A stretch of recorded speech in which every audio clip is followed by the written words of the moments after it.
র্যাবের একটা ব্যাটালিয়ন আমাকে প্রোটোকল দিয়ে নিয়ে আসছে, কত লক্ষ মানুষকে ঠেলে লাঠি চার্জ করে রক্তাক্ত করে যে আমাকে আনা লাগছে, এটা বোঝানোর মতো না যদি আপনারা না দেখতে পেতেন। পেকুয়ার ভাইয়েরা, তোমরা আজকে ইতিহাস গড়েছো। उनके नौकर हैं, अहले बैत नबी के दर के नौकर हैं।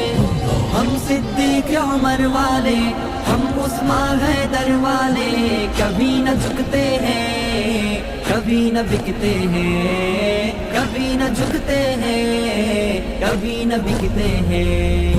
मेरे नबी के सारे अस्हाब हैं जिंदाबाद, अबू बकर सिद्दीक उमर खत्ताब हैं जिंदाबाद। मेरे नबी के सारे अस्हाब हैं जिंदाबाद, अबू बकर सिद्दीक उमर खत्ताब हैं जिंदाबाद। उस्मगनी भी प्यारे हैं अली। অন্যরা কেনাসন বেগুন গমাসন নে হর্ষবাজারের বেগুন চলি আসছেন পাল্লার। আল্লাহু আকবার, আল্লাহু আকবার, আল্লাহু আকবার কবীরা। প্রিয় ভাইয়েরা, আপনারা সবাই ভালো আছেন? সবাই ভালো আছেন? আপনারা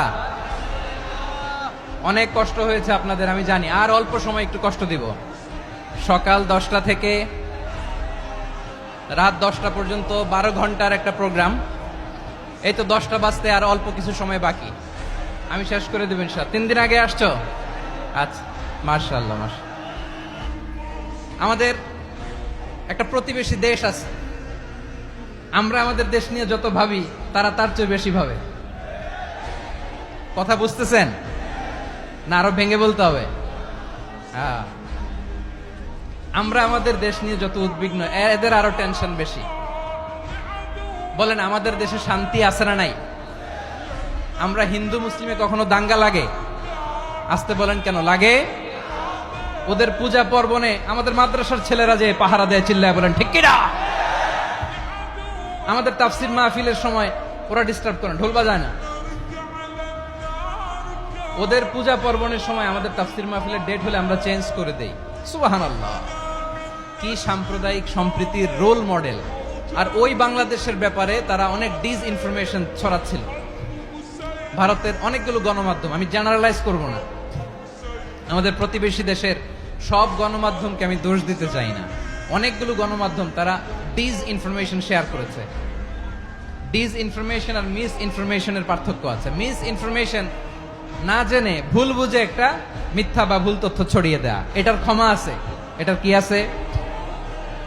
আর ডিস ইনফরমেশন মানে ইচ্ছা করে, প্ল্যান করে, ম্যাপ করে, ছক এঁকে মিথ্যা, গুজব, রটনা সোশ্যাল মিডিয়ায় ছড়ানো, এটার ক্ষমা আছে? আওয়াজ করে বলেন, ক্ষমা আছে? ভারতের কিছু গণমাধ্যম তাই করেছে। আমরা ব্যথিত হয়েছি, আমাদের হৃদয়ে রক্তক্ষরণ হয়েছে। আমাদের প্রতিবেশী দেশকে বলতে চাই, আমাদের দেশ নিয়ে আপনাদের ভাবার দরকার নাই। নিজের চরকায় তেল দেন, নিজের দেশ নিয়ে ভাবেন। গত মাসের ভয়েস অফ আমেরিকার রিপোর্ট, বাংলাদেশে সংখ্যালঘু জনগোষ্ঠী আগের চেয়ে বেশি নিরাপত্তা পাচ্ছে। Report voice of America, Muslim report নাকি? মুসলিম জরিপ, ভয়েস অফ আমেরিকা। কথা বুঝে নাই বোধহয়। ভয়েস অফ আমেরিকা কি আমাদের রিপোর্ট? না, ভয়েস অফ আমেরিকার জরিপ, বাংলাদেশের সংখ্যালঘু জনগোষ্ঠী আগের চেয়ে ভালো নিরাপত্তা পাচ্ছে।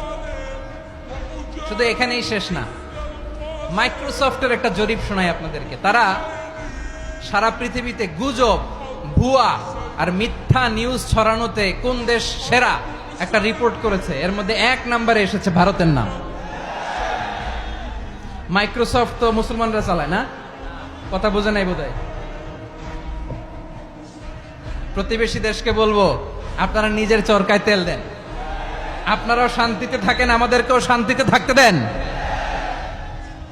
সব চেঞ্জ করা যায়, প্রতিবেশী চেঞ্জ করা যায় না। আমাদের ল্যান্ড তাদের ল্যান্ড, পাশাপাশি। আমরা চাই তারাও সুখে থাক, আমরাও সুখে থাকি, ঠিক কিনা? কিন্তু প্রতিবেশী হলে বন্ধুত্বপূর্ণ আচরণ করতে হয়। প্রতিবেশী যদি বন্ধু না হয়ে প্রভু হতে চায়, এরকম দানব প্রতিবেশী কেউ চায় না। ভারত যদি বন্ধুত্ব উপহার দেয়, আমরাও বন্ধুত্ব দিব। কি বলেন? তারা যদি বন্ধু সুলভ আচরণ করে, আমরাও বন্ধুত্ব উপহার দেব। কারণ আমাদের পররাষ্ট্র নীতি হচ্ছে সবার সাথে বন্ধুত্ব, কারোর সাথে বৈরিতা নয়। আলহামদুলিল্লাহ বলেন, কত চমৎকার পলিসি আমাদের। আমরা নির্বিবাদী, আমরা বাংলাদেশিরা শান্তিকামী। We are proud of that. এজন্য আমরা গর্ববোধ করি। আমাদের পররাষ্ট্র নীতি সবার সাথে বন্ধুত্ব, কারোর সাথে শত্রুতা নয়। তাই প্রতিবেশী দেশকে বলবো, আমার ভাইয়েরা, আপনারাও আমাদের ভাই, বন্ধুত্ব দিলে বন্ধুত্ব পাবেন। বন্ধুত্ব ইজ ওয়েলকাম, দাদাগিরি নয়। বন্ধুত্ব ওয়েলকাম, দাদাগিরি নয়। Loud and clear. ভারত যদি বন্ধুত্ব দেখায়, বন্ধুত্ব পাবে।